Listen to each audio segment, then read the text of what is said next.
함께 신앙 고백하겠습니다. 주는 그리스도시요 살아계신 하나님의 아들이십니다. 아멘. 우리 옆 사람과 함께 우리 인사를 나누겠습니다. 하나님만 바라봅시다. 네, 우리 옆 사람이 좀 멀어도 우리 다 시공간을 초월하여서 또 같이 이런 응답을 누리게 될 줄 믿습니다. 자, 오늘 말씀의 제목은 여호와를 의지하는 자입니다. 이 여호와를 의지하는 자가 결국 완전한 자가 되어집니다. 자, 오늘 말씀에 먼저 서론을 보겠습니다. 여러분, 이 시편 26편은 다윗이 여러 사람들에게 비방을 당할 때, 이 비난을 받을 때에 지은 그 시입니다. 자, 다윗이 어느 때에 이런 비방을 받았는가? 다윗이 왕이 되었을 때 시므이가 그를 저주하며 비난한 그런 내용이 나옵니다. 여러분, 사무엘하 15장에는 이미 다윗이 왕이 되어져 있습니다. 그런데 다윗의 첫째 아들 이 압살롬이 이 반란을 일으켜 가지고 이 다윗을 쫓아내려고 그게 군대를 거느리고 쳐들어왔습니다. 얼마나 깜짝 놀랐습니까? 그래서 다윗이 이제 맨발로 자신의 가족과 또 군사들을 이끌고 이제 막 도망을 가는 그런 비참한 상황이었습니다. 자, 이제 왕궁을 버려두고 참 아들과 싸울 수 없으니까 그 떠나는 부모의 마음, 또 뒤에는 백성들과 군사들이 같이 따라 나오는데 그들과 함께 왕이 쫓겨가는 그러한 처량한 가운데에서 어떤 일이 있었는가 하면은 사무엘하 16장 5절에서 14절에 보면은 이 시므이라는 사람, 이 시므이는 사울 왕의 친척입니다. 그러니까 이 베냐민 지파 사람인데 이 베냐민 지파는 뭐라고 생각하는가 하면은 이 다윗이 사울 왕을 쫓아내고 자신이 왕이 되었다. 이제 이렇게 생각을 하는 거예요. 근데 사실은 그게 아니지 않습니까? 하나님께서 다윗을 왕으로 세우셨는데 그들이 오해하고 있는 거예요. 왜냐하면 아무래도 팔은 안으로 굽으니까 내 친척 그래도 우리 가문에 왕이 났는데 아니 다른 지파에서 다른 가문에서 그 왕이 이제 나왔다는 겁니다. 그러니까 시므이가 지금 맨발로 도망가고 있는 이 다윗을 향해서 나와서 막 저주의 말을 퍼붓는 겁니다. 이 비천한 사람아, 이 아무것도 아닌 이 사람 하면서 왕을 향하여서 그런 저주의 말을 막 퍼붓는 겁니다. 그러니까 아무리 말이라 해도 가려서 말을 해야 되지 막말을 막 쏟아내니까 듣다 못한 옆에 있는 아비새라는 장군이 왕이시여 저 아무것도 않는 먼지 같은 저 시므이가 왕을 향하여서 저렇게 저주를 하는데 왕이 명령만 하시면은 제가 단칼에 그의 목을 베어서 왕 앞에 가지고 오겠습니다 라고 이렇게 이야기할 정도예요. 그러니까 남이 볼 때 그 정도의 말이었으니까 실제 다윗이 그 말을 들을 때는 얼마나 마음이 무너졌겠습니까? 여러분, 이때에 지금 다윗은 누구입니까? 다윗은 왕입니다. 권력이 있습니다. 그리고 다윗에게는 장수가 있습니다. 뭐 시므이 한 사람쯤이야 얼마든지 싸워서 이길, 장수를 안 보내도 이길 수 있는 그런 다윗입니다. 그리고 다윗에게는 정당한 이유가 있습니다. 아니 한 나라의 왕을 그렇게 모욕할 수 있습니까? 그것도 아무 죄 없는 이 다윗이 사울 왕을 쫓아낸 것이 아닌데 그렇게 자신의 오해에서 남을 막 비난하는 그 시대에 그 왕이 다윗 왕이 얼마든지 정당한 이유를 들어서 시므이 한 사람쯤이야 얼마든지 자신의 손에 피 안 묻히고 이겨낼 수가 있죠. 그런데 그때에 다윗이 10절과 12절에 이렇게 말씀합니다. 하나님께서 하시는 말씀이다. 하나님께서 시므이를 통해서 하시는 말씀이니까 가만히 놔두어라. 나중에 나의 이 원통함을 하나님께서 감찰하시고 그것을 나에게 갚아주실 수 있을 것이다. 이렇게 고백을 하는 겁니다.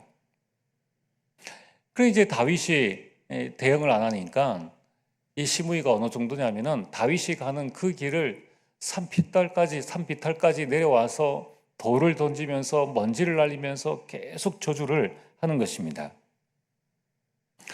여러분, 우리가 다윗을 왜 이스라엘 최고의 왕, 또 지금 이 다윗을 이 7 렘넌트 가운데에 우리가 한 사람으로 선정해서 계속 이 말씀을 보느냐면은 정말 다윗은 얼마든지 자신이 싸워서 이길 수 있는데 그 모든 결정권을 자신이 결정하지 않고 하나님께 의지했다는 것입니다. 하나님을 바라봤다는 거예요. 그는 자신의 권력을 의지하지 않고, 그는 장군, 사람을 의지하지 않고, 자신의 결정을 의지하지 않고 모든 것을 하나님께 맡겼다는 거예요. 나의 이 원통함을 하나님께서 나에게 갚아주실 것이다. 여러분, 이것이 바로 여호와를 의지하는 다윗의 모습이었습니다. 여러분, 이제 이 다윗이 이 압살롬의 반역을 이겨내고 다시 예루살렘으로 귀환을 하게 되죠. 결국 모든 일은 여러분 하나님이 절대 주권 속에 있습니다. 하나님께서 다윗을 왕으로 세우셨는데 누가 하나님을 이길 수 있겠습니까? 이제 다윗이 예루살렘에 돌아올 때에 이때에 가장 먼저 나온 사람이 시므이입니다. 이 시므이가 베냐민 지파 이 1000명을 이끌고 사무엘하 9장 16절에서 23절에 가장 먼저 나와가지고 땅에 엎드려서 왕이시여 지난날에 내가 한 잘못을 왕이 알고 계시오니 왕이시여 그래서 내가 제일 먼저 나왔습니다. 내 목숨을 살려주세요라고 이렇게 말을 한 겁니다. 그러니까 이제 그때 아비새 장군이 왕이시여 지난날 왕을 저주한 이 사람을 용서해 주면 안 됩니다. 제가 이 사람을 죽이겠습니다 라고 하니까 그때 또 다윗이 말하기를 이제는 맹세를 합니다. 내가 결코 너를 죽이지 않겠다. 그렇게 해서 이 시므이를 자신을 저주하는 비난하는 시므이를 살려줍니다. 자, 여기에서 이제 다윗이 끝났느냐? 그게 아니라는 겁니다. 여러분, 이제 다윗이 열왕기하 2장 1절에 다윗이 죽기 전에 유언을 합니다. 그 다음 왕 솔로몬에게 유언할 때 뭐라고 말하는가 하면은 열왕기상 2장 2절에 보면은 너는 힘써 대장부가 되라 라고 말하면서 이 유언 중에 무슨 유언이 들어가느냐 하면은 8절입니다. 이 솔로몬에게 지난날 시므이가 나를 저주한 것을 너는 꼭 기억을 해야 된다. 그러나 나는 시므이를 죽이지 않겠다고 내가 그에게 맹세를 했다. 그러면서 9절에 하는 이 다윗의 유언이 뭐냐면은 그러나 내가 다 이 시므이를 죽이지 않았다고 해서 그가 무고한 자라고, 그가 죄 없는 자라고, 무죄한 자라고 너는 생각하지 말아라. 언젠가는 그가 똑같은 행동을 할 것이다. 그러면서 너는 지혜로운 사람이지 않느냐. 그를 어떻게 처리해야 할지 네가 잘 알 것이다. 그의 백발에 피를 묻혀가지고 이 스올에 내려가게 해야 한다라는 유언을 하는 거예요. 여러분, 이 말이 뭡니까? 잘 기억하라는 것입니다. 그 다음 세대, 이 앞에 많은 중요한 이야기를 하면서 그 다음 세대의 유언으로 자, 이러한 자가 있는데 이러한 자를 조심하고 앞으로 너의 앞길에 방해가 될 수 있다라는 것을 이야기하면서 지혜롭게 그 사람에게 행할 것을 당부를 합니다. 속지 않도록 이야기를 하죠. 이제 나중에 다윗이 죽고 솔로몬이 왕이 되어집니다. 그때에 열왕기상 2장 36절에서 46절에 시므이가 이 솔로몬이 지혜의 왕이지 않습니까? 시므이를 불러놓은 거예요. 시므이는 지난날에 자신이 한 잘못을 알고 있습니다. 그래서 시므이에게 너는 더 이상 이 예루살렘을 떠나지 말라라는 구금령을 내립니다. 내가 이 예루살렘을 떠나는 날에는 반드시 내가 너를 죽이겠다. 그러니까 시므이가 내가 지난날의 한 죄를 알고 있기 때문에 만약 내가 이 명령을 어기면 마땅히 나는 죽는 것이 마땅합니다. 라고 맹세를 하게 됩니다. 이 맹세를 하고 나서 1년이 지나고 2년이 지나고 3년이 지났습니다. 자, 여러분들, 우리가 어떤 일을 겪고 난 다음에 좀 시간이 지나면은 그 일을 잘 잊어버리죠. 이 3년 뒤에 어떤 일이 생기냐면은 시므이 집에 종 둘이 있었는데 이 종 둘이 이 예루살렘을 벗어나가지고 다른 지역으로 가드로 갔는 거예요. 가드로 갔다는 그 사실을 또 다른 종이 시므이에게 알리니까 시므이가 자기 집안, 그때 종은 자기 집안 재산 아닙니까? 그러니까 종을 찾으려고 아무 생각 없이 그냥 갔다가 그 두 종을 데리고 온 거예요. 그 사실을 예루살렘에 있는 그 경찰들 안 있으면 군인이 보고 솔로몬에게 이야기를 한 거예요. 그래서 시므이는 죽게 됩니다.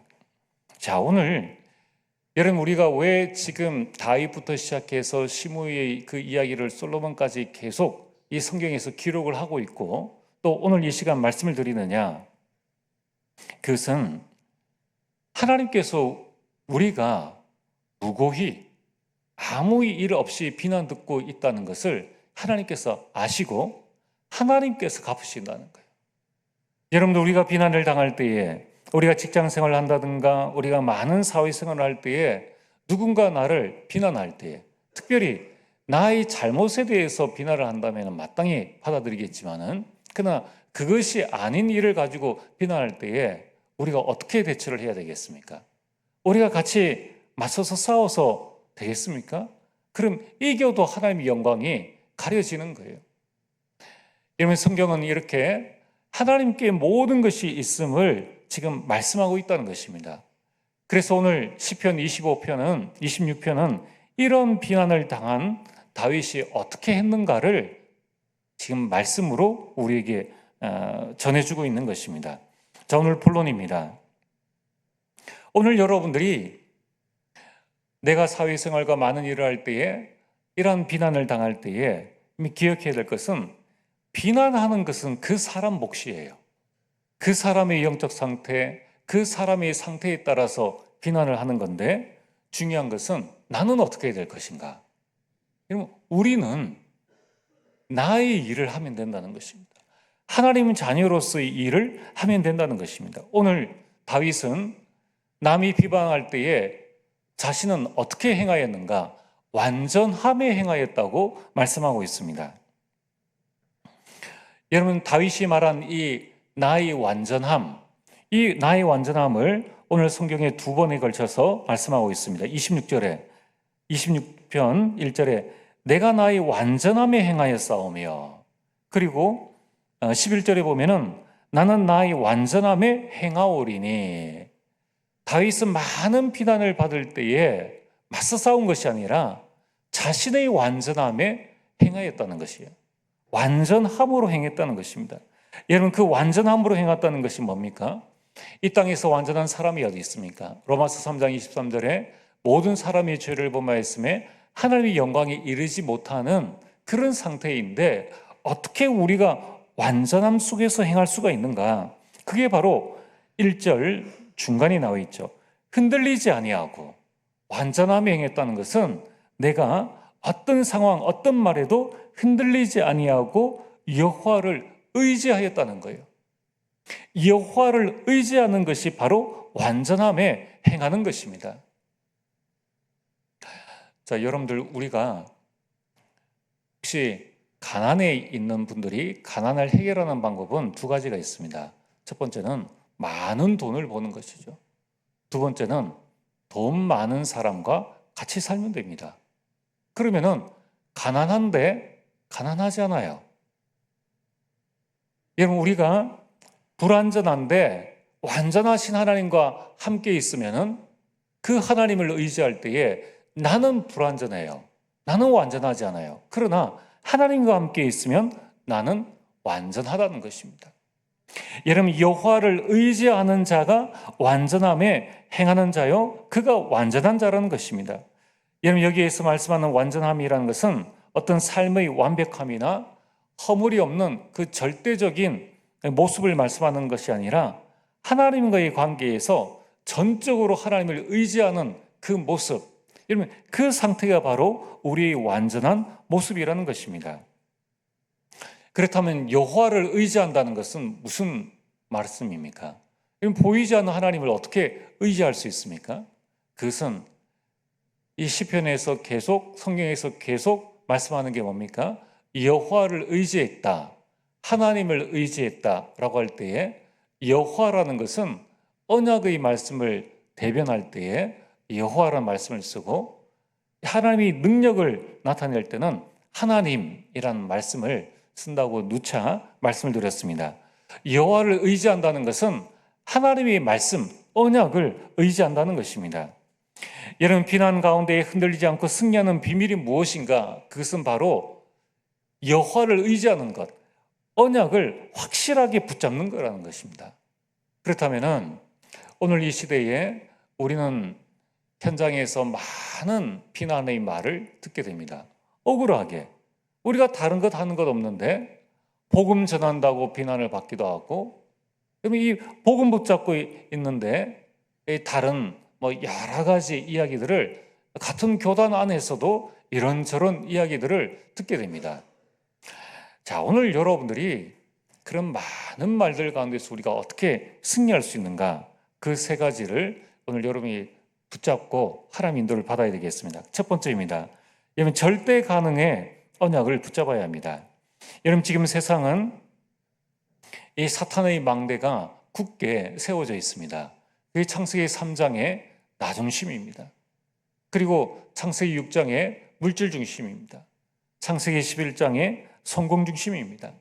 여러분, 이 사탄이 준 물질, 성공 때문에 지금 많은 사람들이 성공이 그냥 되어지지 않는 거지 않습니까? 그러다 보니까 이 마음에 있는 이 성공과 돈을 위해서 달려가다 보니까 자신의 힘으로 안 된다는 것을 알게 됩니다. 그래서 세운 것이 네피림의 망대입니다. 무속인을 찾아가고 점순이를 찾아가고 우상을 만들어서 우상을 섬기는 이 네피림의 망대가 우리 모든 현장에 세워져 있습니다. 그러다 보니까 이제 많은, 하나님을 떠난 많은 사람들은 그것을 그냥 운명으로 받아들여요. 이 완전히 사단이 준 이 함정에 빠져서 살고 있는데, 그것이 이 사탄이 준 것인지를 알지 못하고 그 운명에 빠져서 살아가고 있다는 것입니다. 그래서 우리 인생은 어떻게 되어집니까? 아무리 노력을 해도 이 운명에서 빠져나올 수 없는 절대 불가능이 되어진 것입니다. 자, 그래서 지금 이 사탄과 네피림과 운명의 망대에 빠져 있는 인간의 모습에 대해서 성경은 말씀하고 있지 않습니까? 오늘 이 절대 불가능에 빠져 있는 사람의 모습이 바로 4절입니다. 4절에 허망한 사람이요, 그들은 간사한 자들이요, 5절에는 행악자요, 악한 자들이요, 9절에는 죄인이요, 살인자요, 10절에는 사악함이 있고 뇌물이 가득한 자요. 지금 세상은 이러한 성공을 위해서 자신의 모든 수단 방법을 가리지 않고 여러분 살아가고 있다는 것입니다. 여러분, 이런 이 성공을 이루기 위해서 선행과 철학과 종교 모든 것을 다 동원하는데 아무리 몸부림을 쳐도 헤어나올 수가 없는 것입니다. 그러면서 서로를 비방하고 시기하고 질투하고 이런 인생을 살아가고 있죠. 여러분, 이번 주간에 참 있어서 안 되는 이런 일들이 지금 큰 화제거리가 됐지 않습니까? 딥페이크라고. 이 사진을 합성했는데 너무나 그게 정교하기 때문에 이 실제 본인인지 아닌지를 이게 잘 구분이 안 될 정도로 그것을 영상으로 만들어가지고 텔레그램으로 전 학교에 뿌려가지고 온 학생들이 그것을 통해서 음란물을 접하게 되고 이런 여러 가지 일들이 일어났다는 것입니다. 여러분, 이 딥페이크로 속이고 서로를 조롱하고 이런 모든 것이 사탄의 주특기이지 않습니까?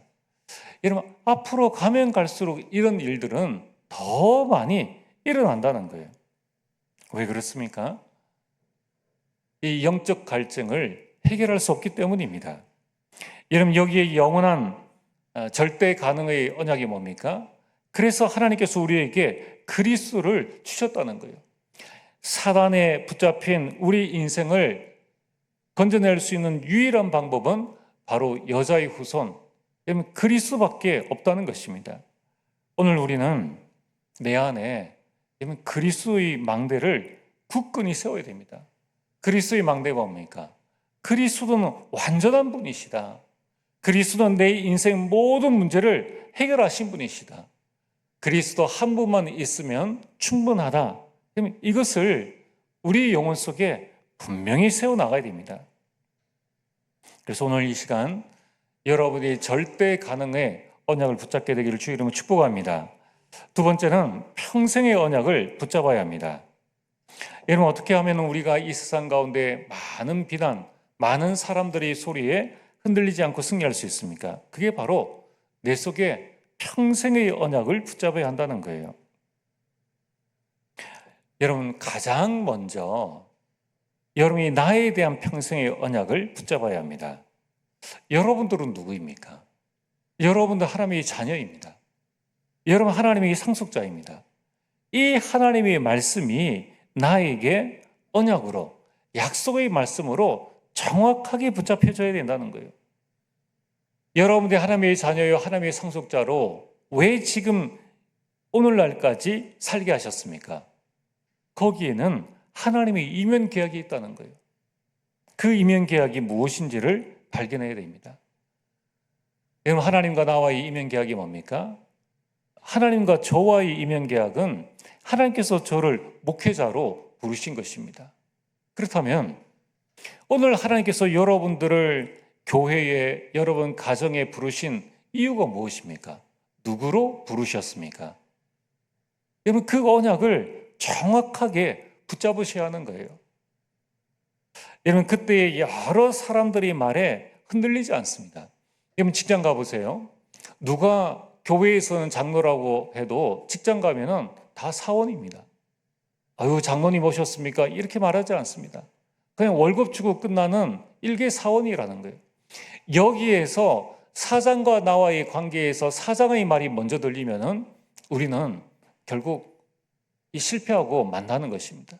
여러분, 그 가운데에서 나에 대한, 내가 어떤 현장 누구를 만나든지 나에 대한 하나님의 절대 언약을 붙잡아야 합니다. 두 번째는, 여러분, 우리는 나 혼자 이 세상을 살아갈 수 없습니다. 많은 이런저런 사람들을 만납니다. 그런데 지금 교회 안이든 교회 밖이든 믿는 사람을 만나든 믿지 않는 사람을 만나든 이런 말 저런 말로 수근수근하고 질투하고 시기하고 남 잘 되는 것 못 보는, 그게 교회 안이나 밖이나 거의 비슷한 것 같아요. 왜 이런 일이 일어날까요? 그 첫 번째는 아까 말씀드린 것처럼 나에 대한 언약이 없어서 그래요. 나에 대한 나의 확신이 없으니까 남이 나보다 잘 되면은 너무 부럽고 시기가 나고, 그럼 남이 나보다 좀 못 되면은 괜히 내가 좀 우쭐한 것 같고, 이러한 일들이 일어난다는 겁니다. 그래서 세상 말에 그런 말이 있지 않습니까? 이 용의 꼬리가 되지 말고 뱀의 머리가 되어져라. 그러니까 무언가 다른 사람을 막 움직일 수 있는 그런 뭔가 권력 있는 그런 그 상황에서 자신의 정체성을 찾아 나간다는 거예요. 그러면 이제 사람이 대단하십니다. 앞에 서 있으니까 대단하십니다. 잘하십니다. 그게 진짜 말인 줄 알고 뒤에서는 다 수근수근 하는데, 이 나에 대한 언약이 없으면은 그냥 앞에 서려고 그러고 뭔가를 하려고 그러고 뭔가를 드러내려고 그러는 이러한 이 사단의 함정에 스스로가 빠진다는 겁니다. 그러니까 어떻게 되어집니까? 만나는 사람들마다 이 언약이 보이지 않고 나와의 경쟁자인 거예요. 나보다 좀 응답 많이 받으면은 시기 질투입니다. 전도 캠프를 해도 우리 교회보다 다른 교회가 응답을 많이 받으면은 참 기뻐해야 되는데, 그게 세계복음화인데 그게 안 되어지는 거예요. 오늘 여러분들이 한번 깊게 한번 생각을 해보셔야 됩니다. 여러분들이 만남에 대한 평생의 언약이 있느냐? 여러분이 만나는 사람에 대한 평생의 언약이 있습니까? 그 언약이 없으니까 조금 감정 털리면은 직장을 옮긴다 그러고 교회를 옮긴다 그러고 심지어는 이혼하자 그러고 이렇게 저렇게 갈등들이 많이 일어나죠. 여러분, 우리의 모든 만남은 하나님의 절대 주권입니다. 그렇다면은 여기에서 우리가 붙잡아야 될 평생의 언약이 뭡니까? 모든 만남에 하나님의 절대 계획을 발견해야 되는 거예요. 여러분, 우리가 사랑해서 만난 사람도 미워할 수 있잖아요. 내 몸에서 난 우리 자녀도 나랑 안 맞을 수 있는데 다른 사람들이 나와 맞는 것은 감사한 일이고 맞지 않는 것은 당연한 것이죠. 그러나 그 만남 속에 하나님의 절대 계획이 무엇인가를 발견하면서 우리가 가져야 될 언약이 뭡니까? 하나님께서 나에게 복음을 주셨으니까 복음으로 다 살리자. 여기에 대한 우리 평생의 언약이 없으면은 내가 좀 권력이 있다고 시부이가 저런 말을 해? 그럼 당장 내쫓고 시기하고 질투하고 이런 인생을 살아가지 않습니까? 다윗이 대단한 것이 모든 사람에 대한 하나님의 절대 주권을 인정하고 그는 하나님의 절대 계획을 발견하고 복음으로 다 살린 거예요. 여러분, 오늘 우리는 여호와를 의지한다. 이 말씀이 뭡니까? 내가 하나님이 주신 언약을 붙잡는다는 것인데 가정에 대한 평생의 언약을 여러분이 붙잡아야 됩니다. 여러분들이 가정이라고 했을 때에 어떤 언약을 붙잡고 있습니까? 주 예수를 믿으라. 그리하면 너와 내 집이 구원을 얻으리라. 그래서 아브라함 혼자 구원받았습니까? 아브라함을 통하여서 그 언약이 이삭에게, 그 언약이 야곱에게, 그 언약이 요셉에게, 요셉을 통하여서 온 애국과 온 세상에 여호와가 하나님이심을 증거하는 복음의 명문 가문이 되어졌다는 거예요. 전도하는 명문 가문, 선교하는 명문 가문, 서밋을 세우는 명문 가문으로 정치, 경제, 사회, 문화, 교육, 교회를 세우는 그러한 가정 가문이 되어졌다는 것입니다. 여러분, 다음 달에는 이제 추석이 되어집니다. 우리 모든 중직자들이 여러분들 추석에 여러분 중직자가 가정 가문에 대한 언약을 붙잡고 그 메시지를 자녀에게 전달할 수 있을 만큼 말씀이 준비되어져 있어야 돼요. 여러분, 우리 교회에서 뭔가 나눠주는 그 부분은 참고용이지, 여러분이 가정과 가문을 보면서 우리 가문에 하나님께서 우리 자녀를 주신 이유가 무엇인가 그 사실을 깨닫고 각 자녀가 각 가정에 가 있는 또 그 사돈 가문을 향하신 하나님의 계획이 무엇인가를 붙잡고 거기에서 믿지 않는 가문이 있다면 같이 붙잡고 기도하고 그런 우리 추석이 되어져야 되지. 여러분, 우리가 뭐 TV 보고 먹고 마시고 그런 불신자와 똑같은 가문을 우리가 그것을 1년도 아니고 10년, 20년을 가져 나간다면 얼마나 안타깝겠습니까? 그래서 여러분들은 지금부터 가정에 대한 평생의 언약을 붙잡으시길 바랍니다. 그러면서 우리는 업에 대한 평생의 언약을 붙잡아야 합니다. 여러분, 하나님께서 우리에게 주신 달란트를 발견해야 된다는 거예요. 반드시 있다는 것입니다. 그래서 우리는 이 주신 달란트로 하나님의 영광을 위해서 나의 달란트를 사용하겠다. 자, 그래서 오늘 여러분들 이것을 평생 기억을 하셔야 돼요. 많은 사람들은 먹고 살기 위해서 내 달란트를 평생 쓰고 이제 직장 생활 끝나면은 그 달란트가 아무데도 쓰임 받지 못하는 거예요. 그건 불신자와 똑같은 삶입니다. 우리는 그것을 위해서, 선교를 위해서, 교회를 위해서 얼마든지 쓸 수 있는데 그냥 내가 어떤 업을 하나 딱 가지고 있으면은 그냥 은퇴를 했다, 직장 은퇴를 하면은 그때로부터 그 많은 시간, 그 건강과 그 경제를 가지고 아무 하는 일 없이 그냥 살아갑니다. 우리가 한번 생각을 해봐야 되겠죠. 우리는 평생 무엇을 해야 될 것인가? 여러분들이 하는 일에 빛의 경제가 들어있다는 거예요. 이게 저는 저희 업을 향한 이 언약입니다. 하나님이 주신 달란트가 반드시 있다. 그리고 그것을 하나님의 영광을 위해서 우리는 사용하는 청지기가 되어져야 된다. 내게 아니라는 거예요. 여러분, 우리가 이 사실을 안다면은 교회 안에 은퇴하신 우리 많은 성도님들이 정말 교회를 위해서 무엇을 해야 될 것인가? 다시 한번 생각을 해봐야 됩니다. 그러면서 내가 하는 그 일에 은퇴를 하든 안 하든 아무 상관없어요. 내가 하는 그 일에 빛의 경제가 들어있다. 우리 직장인들이 그 마음을, 그 언약을 딱 붙잡아야 되지, 그거 아니면은 내가 이 직장에 안 갔다가 저 직장에 안 갔다가 내가 이 업을 하다가 좀 안 되면 저 업을 하다가 이런 식으로 되어진다는 겁니다. 얼마나 안타깝습니까? 자, 5번째는 교회에 대한 평생의 언약입니다.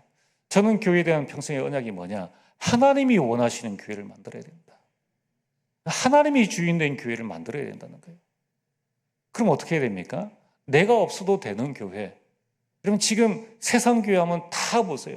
한국 교회든 세계 교회든 문제 있는 교회는 뭡니까? 주인이 사람이에요. 주인이 사람인 교회는 천하 없이 사단이 그대로 공격을 한다는 거예요. 하나님이 원하시는 교회를 우리가 만들어 나가야 된다. 제가 붙잡은 언약이 뭡니까? 교회가 살면 다 산다. 여러분 한번 보세요. 최소한 일주일에 한 번씩 모여가지고 계속 예배드리고 기도하고 이렇게 모임하는 세상 단체도 없습니다. 아니 그런데 교회에서 이렇게 모여가지고 하나님의 말씀을 듣고 기도하고 뭘 하는데 아무것도 못한다? 이건 말이 안 된다는 거예요. 여러분, 저는 교회에 대한 평생의 언약이 뭐냐면은 한 번 교회는 평생 교회다.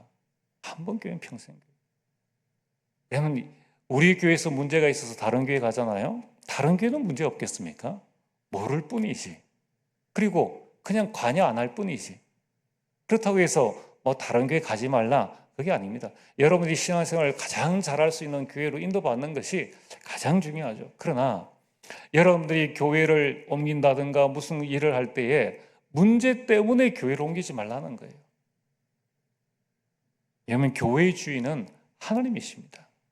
그러면서 우리는 교회를 어떻게 만들어 나가야 됩니까? 가문교회로 만들어 나가야 되는 거예요. 너희들이 평생 섬길 교회가 이 교회다. 자, 오늘 여러분들이 우리는 그리스도를 붙잡고 우리는 어떻게 해야 됩니까? 나와 만남과 가정과 업과 교회에 대한 나의 평생의 언약을 반드시 붙잡아 나가야 된다. 그래야지만 여러분 현장에서 다락방의 문이 열립니다. 그래야 팀 사역을 할 수 있는 거예요. 그래야지 가정이 미션홈이 되어지는 겁니다. 여러분, 내 업에 대한 평생 언약이 나와야 내 직장에 전도의 문이 열려요. 여러분이 교회에 대한 평생의 언약이 들어와야 여러분이 지역을 살릴 수 있는 지교의 응답을 누릴 수 있다는 거예요. 내가 교회에 대한 언약이 없는데 전도해서 교회로 데려올 수 있겠습니까? 자, 3번째는 여러분, 우리는 현장을 살리는 오늘의 언약을 붙잡아야 합니다. 오늘 11절에 뭐라고 다윗이 고백하고 있습니까? 나는 나의 완전함에 행하오리니 나를 속량하시고 나를 구속하시고 나를 구원하시고 내게 은혜를 베푸소서. 여러분, 내가 하나님을 의지할 수 있는 것은 내 의지로 되어지는 게 아니에요. 그래, 오늘부터 내가 언약을 붙잡아야지. 내가 오늘부터 신앙생활을 잘해야지. 여러분, 우리가 한두 번 결심했습니까? 그걸로는 안 되어진다는 거예요. 그래서 오늘 다윗이 뭐라고 고백합니까? 하나님이여 내게 은혜를 베푸소서. 주의 인자하심이 나에게 충만하기를 원합니다. 3절에 주의 인자하심이 내 목전에 있나이다. 내가 주의 진리 중에 행하여. 여러분, 우리는 하나님의 은혜를 받아야 됩니다.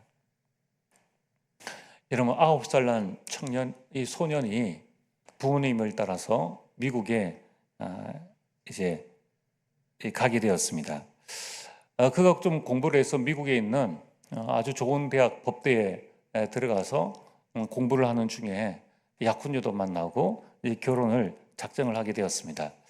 이제 25살 된 그 겨울 방학 때 부모님이 다른 주로 이사를 갔기 때문에 부모님을 만나러 가는 도중에 교통사고가 일어났는데 참 안타깝게도 이 차 지붕에 짓눌려 가지고 목을 다쳤어요. 그때부터 완전 전신 마비가 되어진 것입니다. 그러니까 아무것도 할 수 없는 거예요. 손가락 하나 자체도 움직일 수 없는 그런 상황이 되어진 겁니다.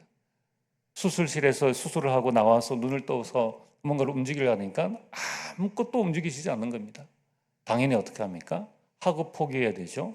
약혼녀는 떠나가 버렸고 이제 그의 인생에 남은 것은 아무것도 없습니다.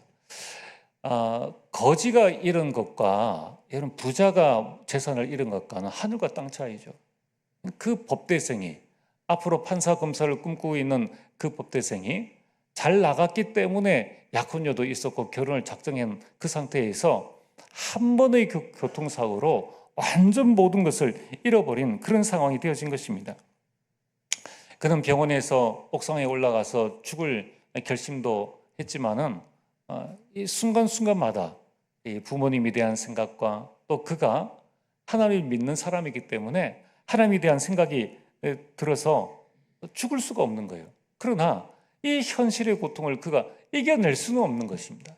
그는 날마다 하나님을 원망하는 가운데 살아가게 되었습니다. 그러는 가운데에 퇴원을 하고 이제 전동 휠체어를 타고 집 앞에 있는 이 주변을 돌아보다가 이제 공동묘지를 보게 되었는데 그때 문득 이런 생각이 들었습니다. 그래, 언젠가 나도 저기에 가게 될 텐데 그 가기 전에 나는 무엇을 해야 될 것인가? 그나마 내가 지금 의사를 내가 지원했다면은 나는 그 의사를 포기해야 되고 미술가를 지원했다면은 나는 미술을 포기해야 되지만은 그러나 검사는 할 수 있지 않느냐? 내 뇌는 살아있지 않느냐? 이렇게 갑자기 그 생각이 들어온 거예요. 하나님이 은혜죠. 생각이 바뀌어진 겁니다.